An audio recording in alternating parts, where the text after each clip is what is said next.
The next time management essential is when you work, work, when you play, play. That one I learned the hard way. See, if you're going to put in a day, just put in the whole day. And if you're going to take some time off, take it all off. Right, take the whole day off. If you're going to work a day, work a good, long, hard day. If you're going to play, play, play all day. Either work all day or play all day. Because guess what? If you're going to knock off at 3 and go play, guess what you're thinking about all morning? Right? Knocking off at 3 o'clock. I mean, it just, it's one of those things. It's hard to zero in, on something and make it productive if you're making plans to do something else. Now, part of this depends on what you do and depends on your work schedule and the job you have and the business you have, right? I understand that. Everything we're talking about these 2 days needs to be altered and monitored and worked around to fit your particular situation. I understand that. I have a builder friend of mine up in San Jose. His name is Peter Paulson. Peter's got it down pat. Peter works a week and takes off a week. That's the way he's got it arranged. He's a builder. Now, it's kind of clever, though. See, he works 5 days, takes off 9. That's a little... He says work a week, take off a week, yeah, but it's really 5 and 9. Because it's 5, and then it's a weekend, and 5 days, and another weekend, right? So, but what Peter does, the 5 days he puts in, he works, 14, 16 hours, almost around the clock, keeps 2 or 3 secretaries going, gives all the orders, the accountants, the superintendents, the builders, the whole thing, gets it all arranged, and works around the clock for 5 days and then goes, takes off. Now, you might not have the luxury of being able to do it that way, but just work on this. When you work, work. When you play, play. Okay, the next time management essential is analyze how you are and then either compensate for it or change. Sometimes you can remain how you are if you just make other arrangements. My staff discovered I'm a poor courier. They said, Mr. Rohn, here's a check for Jerry Haynes. You're going to be up north, right, in the next couple of days? I say, yeah, no problem. Give it to me. I'll see that he gets it. Guess when I next hear about that check? From my cleaners. Say, Mr. Rohn, we found this, right? Now, I say, look, I know I messed up that time, but, next time I'll make sure. See, but it just doesn't work. I'm not good at it. So we've got a little rule at our office that says, don't give the chairman anything, right? Don't. It won't arrive. He can talk good, but he's a poor courier. It won't get there. So you just got to analyze how you are and then make the compensations for it. Now, you can promise to change all you want, right? But if you're not going to, then make the other arrangements.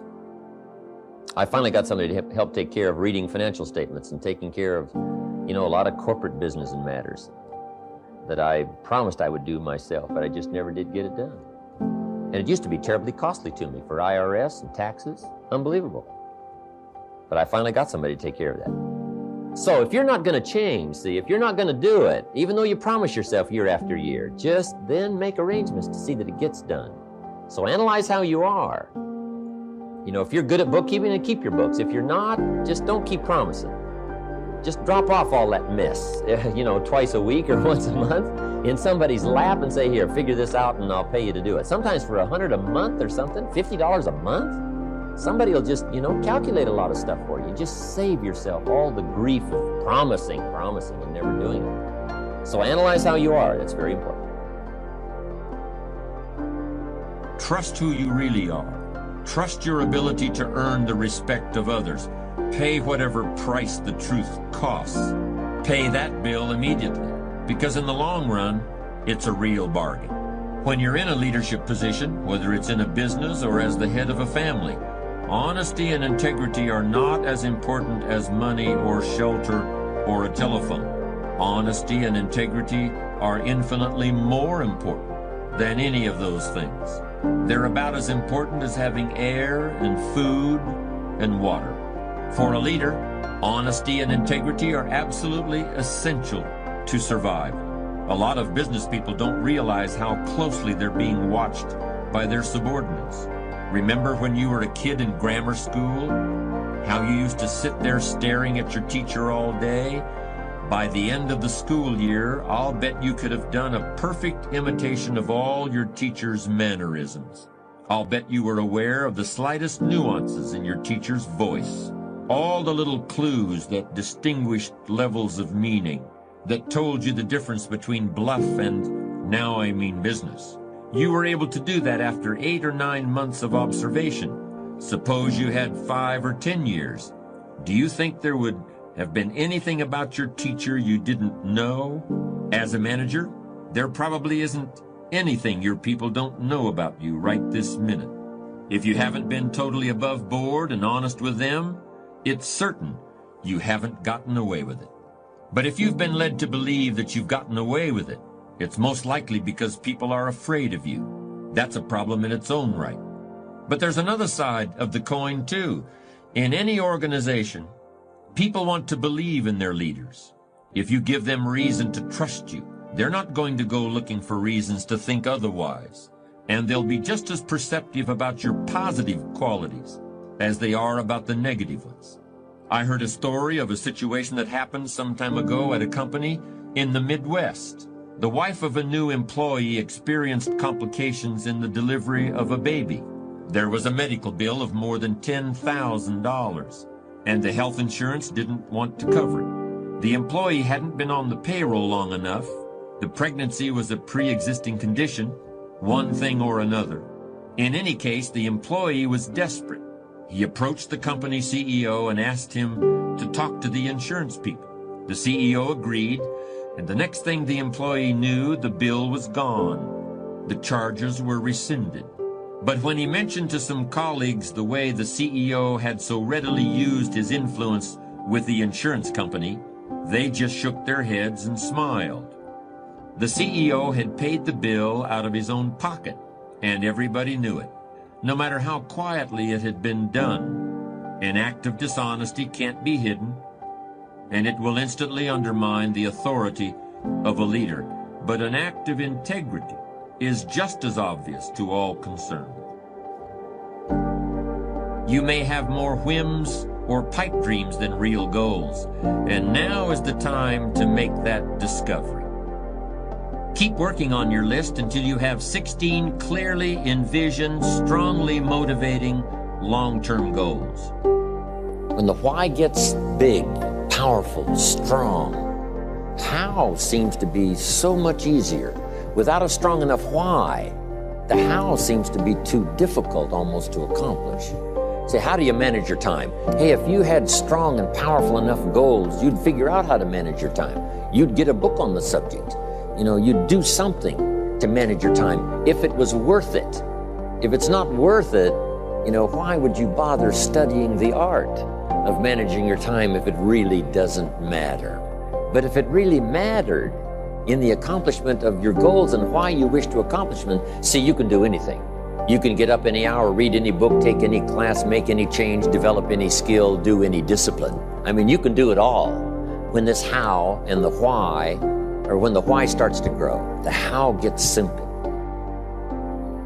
Maybe one of your goals was to have $1 million home on the hill overlooking Snake River Valley. Okay.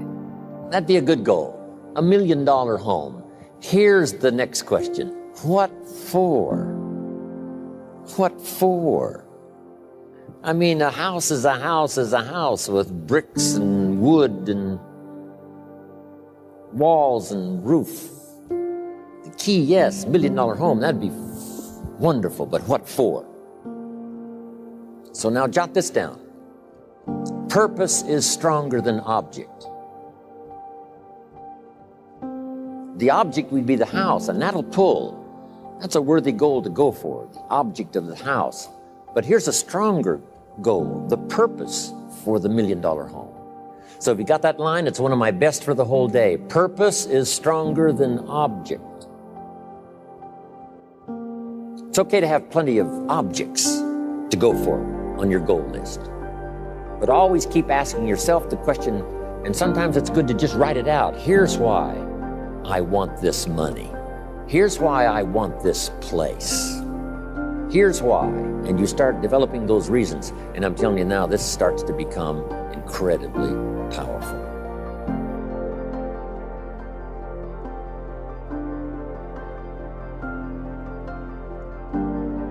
It also made it a hate crime to discriminate or harass, essentially. So now then the question is, well, what exactly do you mean by discriminate or harass? And why exactly is that a hate crime under the criminal code? Well, there was an answer to that. The answer was, well, this bill will be interpreted in light of the policies generated by the Ontario Human Rights Commission, a very large set of policies.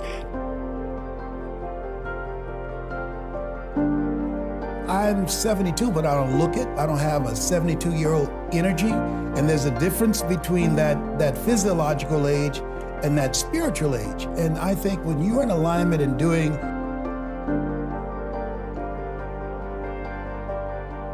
and get used to seeing how that reaction, what that adrenaline feels like, and also get used to understanding what the superior action is, right? Fight or flight. Because sometimes flight is the correct response. Sometimes fight is the correct response.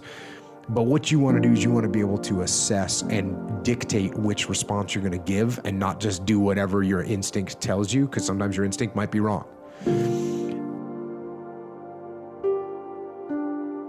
You see a lot of people, they read all the books, they're positive thinkers, they've got the vision boards, nothing changes. Why?